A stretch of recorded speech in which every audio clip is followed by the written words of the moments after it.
All right, let's go ahead and go through the Crimes of the Heart case study on cardiac anatomy. Tiffany is worried about her newborn son. Ever since she brought Caleb home from the hospital, it has been so hard to get him to eat, and he seems to be breathing too hard all the time. She stopped breastfeeding and tried every bottle and formula on the market, but nothing has worked. So at his 1-month checkup, her stomach is in knots as they place Caleb on the scale. The nurse says 9 pounds, 7 ounces. Tiffany realizes Caleb has only gained 1 pound since he was born, and she breaks into tears. Dr. Baker checks over Caleb in the exam room, taking extra time feeling and listening to his chest. During the exam, Tiffany explains her struggle with trying to get her son to eat and how he cries almost the entire day. After the exam, Dr. Baker says, "When I listen to Caleb's heart, I hear an extra sound called a murmur. I want to use an echocardiogram and an ECG to get a good picture of all the parts of his heart." After a full day of tests, Tiffany meets with Dr. Baker in his office. He explains, "After a careful review of all the information, I have discovered that Caleb has a hole in the heart muscle wall between his right and left ventricles. We call it a ventricular septal defect. That is probably why he's been so irritable and hard to feed. The hole is not very big, but he will still need to have surgery to repair it." Although the thought of her tiny son having surgery is terrifying, Tiffany is relieved to know why things have been so tough at home. So before we get into the questions, let's kind of introduce this. So we have a kid that is clearly struggling to eat and to breathe. Two really big warning signs.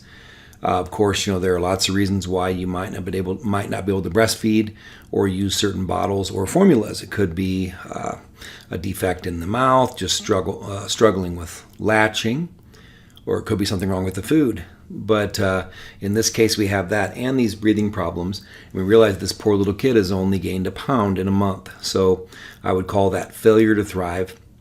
So we have to figure out what's going on. Let's see. So they talked about a murmur. Remember, a murmur is something that you hear with a stethoscope when you're auscultating the heart. Just to contrast that with an arrhythmia, if you find a problem with the electrical activity of the heart on an EKG or an ECG, that would be called an arrhythmia. So a murmur is found by auscultating the heart with a stethoscope. So these other tests that the doctor wanted to run, an ECG or an EKG, just so you know they're the same thing. So ECG stands for electrocardiogram. And EKG was what it was called originally when the EKG was developed in Germany by a man named Einthoven. So EKG, ECG are used interchangeably. So it's going to look at the electrical activity of the heart, whereas an echocardiogram is going to basically use sound waves to get a map of the anatomy of the heart. So after doing all of these things, the doctor says that there's a hole in the heart between the left and right ventricles. So let's pause here for a moment. We'll actually talk about some of the other ones when we answer the questions, but there are holes in the fetal heart. So the placenta basically does the breathing for the fetus. So there's no need to have a bunch of blood going to the lungs or to the liver in a fetus because mom is taking care of those things. All the oxygen and nutrients are coming from the mother, and all the waste products and carbon dioxide are going to be taken back to the mom. So there are openings in the heart. So there's a hole between the left and right atrium. There's actually a hole or a tube connecting the pulmonary trunk and the aorta, and there's a hole between the right and left ventricles. So when a child has one of these congenital heart defects, very often it is a hole in the heart. And it's not that a hole formed there where it shouldn't have been, it's that it didn't close when it should have. So a ventricular septal defect is a hole between the two ventricles in what's called the interventricular septum. Get a drink here quick. So this is the most common type of congenital heart defect. 25 to 30% of congenital, which means you're born with it, heart defects are going to be this type, the ventricular septal defect. So about 1 in 500 kids will have this condition. Now we'll talk about how big of a problem it is, or whether it needs to be dealt with, or how it should be dealt with as we answer the questions. So that's what's going on here. So the doctor mentions that the hole isn't very big, but they do have to have surgery to repair it. So first of all, you don't always have to. So the hole must be of a certain size. If the hole is smaller than, let's say, a square centimeter, they probably wouldn't need to do surgery. They would just, it would close on its own. Actually, how that would happen, if a child has this defect and it fixes itself, it's because as the heart tissue grows and grows, it actually grows around the hole and closes it. So, but in this case, they're talking about the kid needing surgery. So clearly 1 in 500 babies, this is relatively common. So let's go ahead and answer the questions then. Scroll down here. So number 1, Dr. Baker spends a long time listening to or auscultating Caleb's heart. A, where on the thoracic surface do you auscultate to the tricuspid, mitral, also called bicuspid valve, pulmonary, and aortic valves? All right, so the key here is to start with the sternum.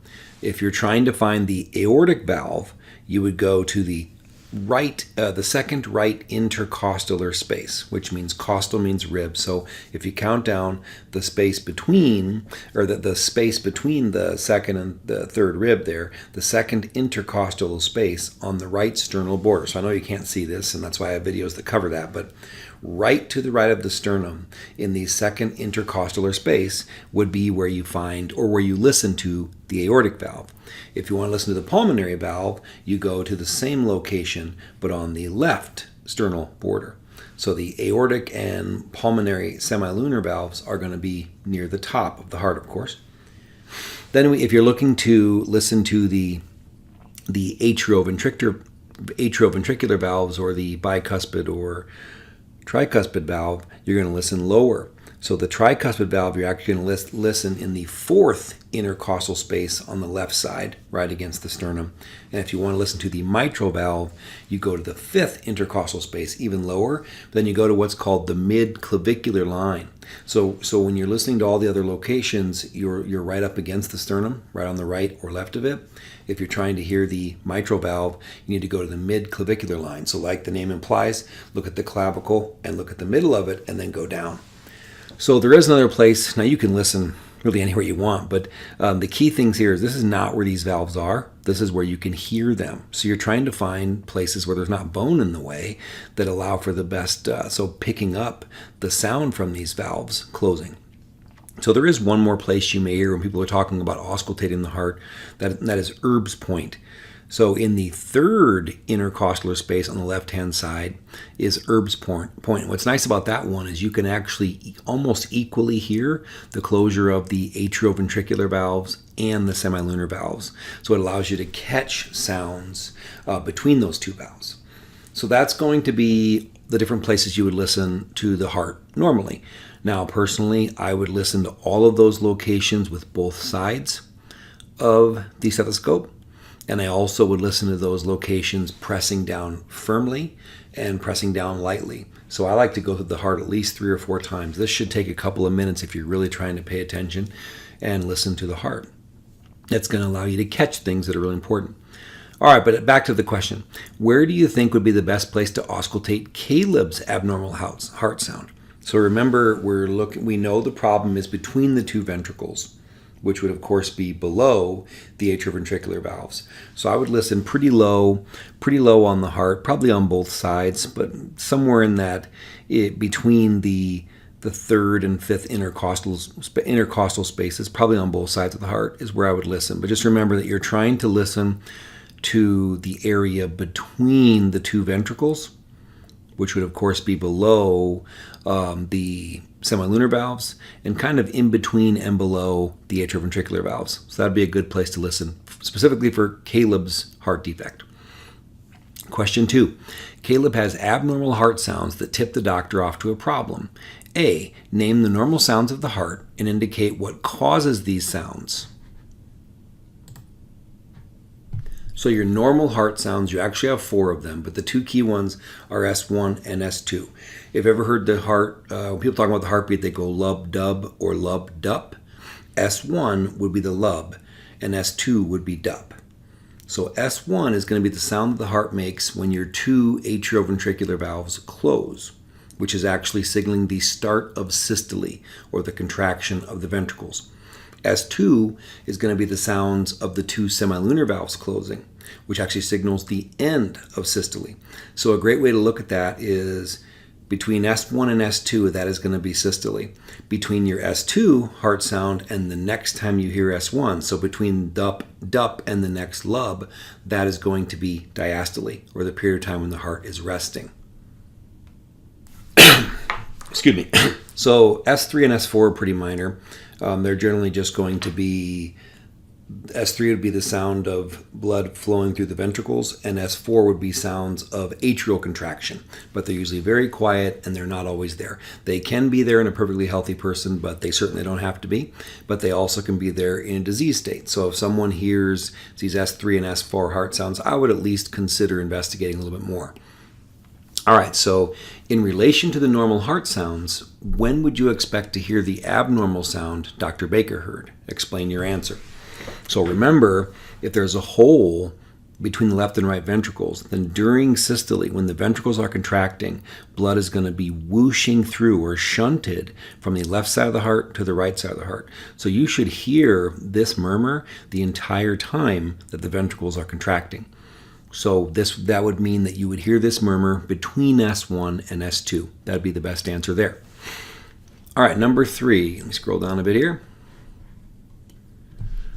The defect in Caleb's heart allows blood to mix between the two ventricular chambers. Due to this defect, would you expect the blood to move from left to right ventricle or right to left ventricle during systole? So really this has to do with blood pressures and resistance. The left ventricle is, the muscular wall of the left ventricle is 300% thicker for a reason. The left ventricle has to pump with much greater pressure. Hopefully you know that the amount of pressure generated by a ventricle is just enough to overcome resistance. So there's way more peripheral resistance in your systemic circuit, which is your entire body basically, versus your pulmonary circuit, which is going to be the resistance of the blood vessels in the lungs, or to and in the lungs.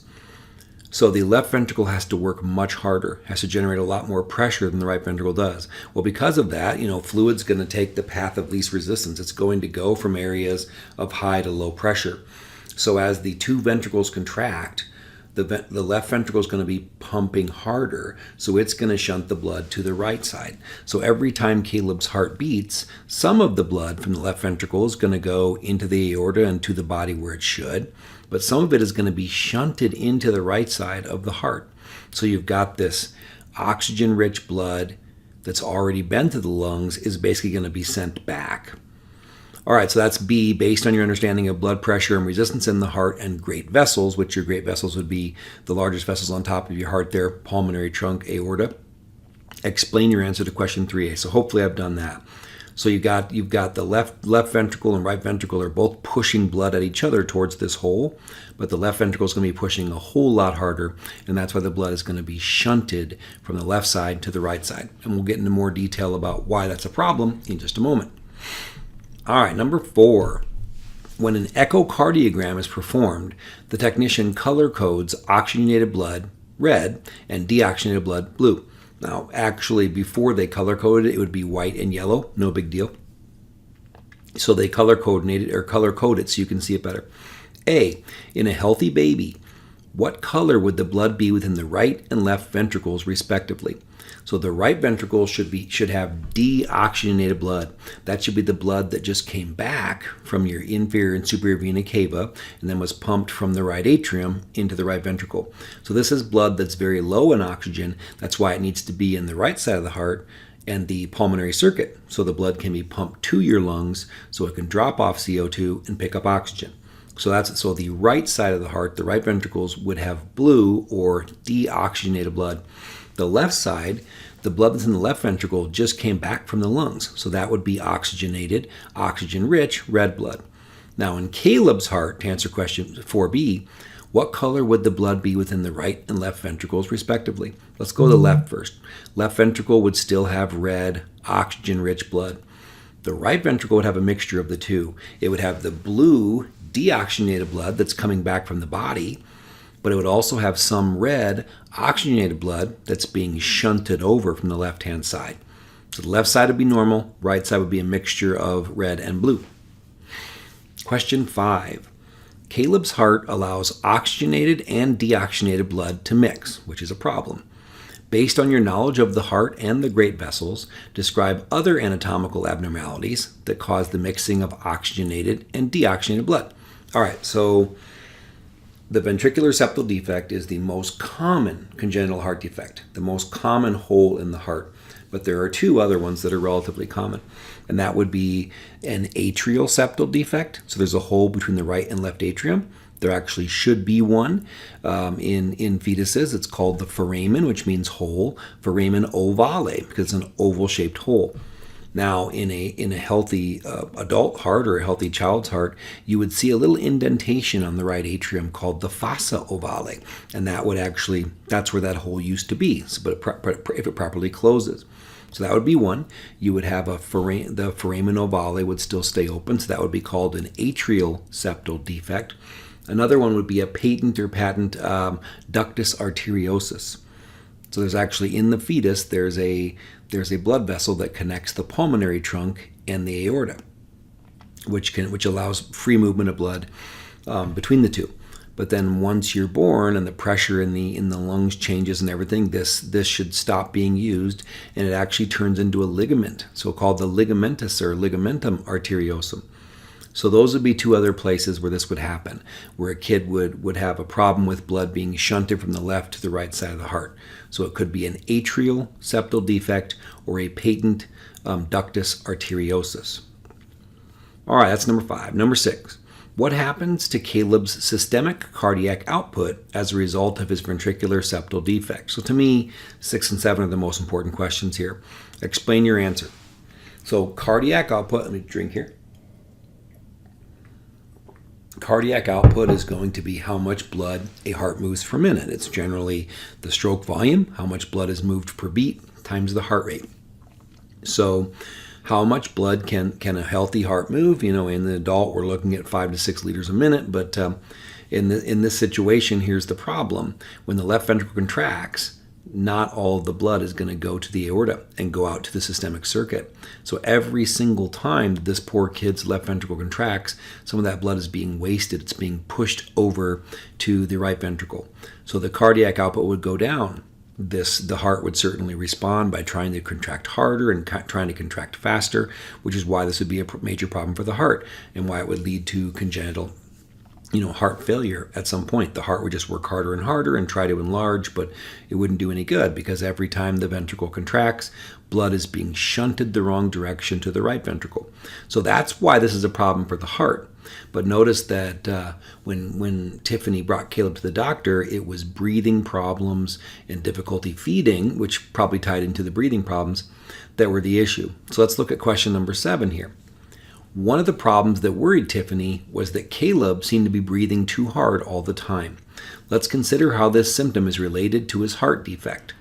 So A, describe what would happen to the blood volumes and pressures entering the pulmonary circuit as a result of his ventricular septal defect. So since every time the heart is beating, the right ventricle should be trying to deal with its blood, left ventricle should be trying to deal with its blood. But since Caleb has a hole in his heart, every time the left ventricle contracts, it's shunting blood to the right ventricle. I know I keep saying that, but it's important. So now the right ventricle has to deal with too much blood. There's going to be too much blood in the right ventricle, which is going to stretch it and put pressure on it. But that's also going to push too much blood into the pulmonary circuit, which means there's going to be too much blood flowing into the lungs. So this is a problem, which so we'll leave the heart one for a moment, but that's going to be answered in section B here. But so this kid's going to develop pulmonary hypertension. There's going to be too much blood, too much fluid being pushed into the lungs. It won't be able to handle it, so that it's going to have you're going to have high blood pressure in the pulmonary circuit, but also fluid can accumulate. So this kid was having difficulty breathing, fluid accumulating in his lungs, and that's going to play a major role, of course, in his breathing difficulties, but also why he couldn't feed. Imagine, look at if you've ever had a child that's been super stuffed up and they can't breathe through their nose at all, and you try to feed them, well, that's a real problem. They can't get air through their nose, and now they can't get it through their mouth because they're being breastfed or bottle fed. So the trouble with feeding and the difficulty breathing are really primarily being caused by that, the pulmonary hypertension, the extra pressure and fluid that's building up, edema, pulmonary edema in the lungs. So hopefully that makes sense, that there's now too much blood on the right side of the heart and the body can't deal with it. 7b, describe what would happen to the myocardium, or the muscular layer of the heart wall, of Caleb's right ventricle as a result of his ventricular septal defect. Okay, so I've already told you the heart, there's going to be too much pressure on the right-hand side of the heart. It's going to cause it to stretch and enlarge. So the right ventricle would try to enlarge. It would actually try to get larger and handle this, but that would be a major problem. So it would thicken. So you're going to have an enlarged heart. Like, when I did physical exams on athletes, we always ran an EKG. We basically had a system set up where every kid that was getting a sports physical was going to get one. And I mean, we found problems. We found issues that we needed to send somebody to a cardiologist for just to be safe. But we never found what we were actually looking for, and that was hypertrophic cardiomyopathy. So have you ever heard of, 18, 19, 20-year-old kid, playing sports and then just dropping dead or having some serious problem? Almost always they find out they had an enlarged heart. So should an athlete's heart be larger? Absolutely. There is a physiological enlargement of the heart that occurs when you are an athlete. That's how your heart becomes a more efficient pump. That's why an athlete at full exertion can move 30 liters of blood a minute, whereas Joe Schmo can only move 20 liters of blood a minute. That's also why people that are really, really fit and athletic have lower resting heart rates. Their heart is such an efficient pump that it doesn't have to work so hard. Just sitting still is nothing for that kind of heart. So yes, if you're a training athlete, your heart's going to get bigger. That's physiological. But in this situation, it's pathological. So the heart can't do its job, and it's trying to compensate by getting bigger. And that's why an enlarged heart, or this hypertrophic cardiomyopathy, is a problem. And you got to find out what is wrong with the heart that's causing it to enlarge. So that's the answer to B there. The heart would enlarge in response to this problem. All right, question 8. I just want to double check it's the last one. Yeah. All right, so question 8. Based on the location of Caleb's defect, what part of the conduction system might be at risk for abnormalities? Now, might's a big important word there, because it wouldn't always happen. Actually, they even classify ventricular septal defects by, does it affect the conducting system and the pumping system, or just the pumping system? So, but if you remember your anatomy of the conducting system, what portion will be running between the two ventricles? So you have the SA node, the sinoatrial node, the pacemaker, which is in the back wall of the right atrium. Then you have that SA node sending signals to the AV node.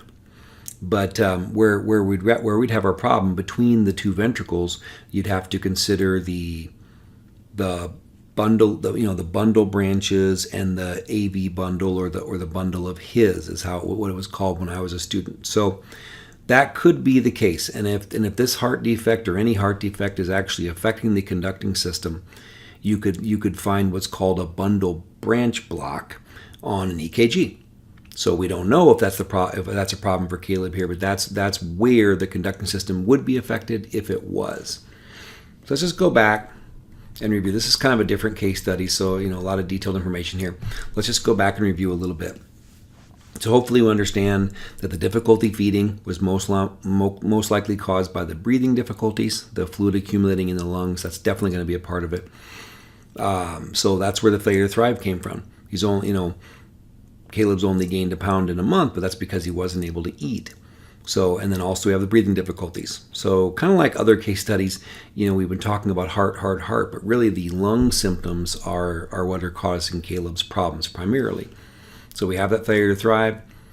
Now they found that heart murmur, which clearly what the doctor here Dr. Baker would have been hearing was that extra whooshing or shunting of blood during systole, as blood was being shunted through the left ventricle to the right ventricle instead of going through the aortic and pulmonary semilunar valves like it should have. Then we talked about that, and then just real big picture again. So just every single time this pump is beating, some of that blood is being wasted. So the left ventricle, the cardiac output's going to be lower. You can't get oxygen-rich blood to the body as well as you should. but then that blood that's being pushed to the right ventricles is actually going to cause the right ventricle to swell and enlarge, and it's going to put a lot of pressure on that pulmonary circuit, leading to pulmonary hypertension and pulmonary edema. So how would they fix this? They've already mentioned they think they need surgery. So if the hole was small enough, like let's say smaller than a square centimeter, they'd probably just watch it and hope it closes on its own, which it very often would. I'd say at least 3/4 of the time, a ventricular septal defect that's that small would close. But since this kid is having so many symptoms, they know this is not the case. So if you happen to find a hole in the heart, but there aren't any clinical manifestations like this, you really can keep an eye on it. I had a patient years ago that was 14, had a ventricular septal defect, and they were still just keeping an eye on it. Everything was fine, so that it wasn't causing any problems. But clearly, this kid is not thriving, not growing properly. This has to be dealt with. So they would go in and do an open heart surgery and to sort of, I guess you would say, stitch it together. All right, so that is Caleb and his mother Tiffany and Crimes of the Heart, a case study on cardiac anatomy. Get your learn on.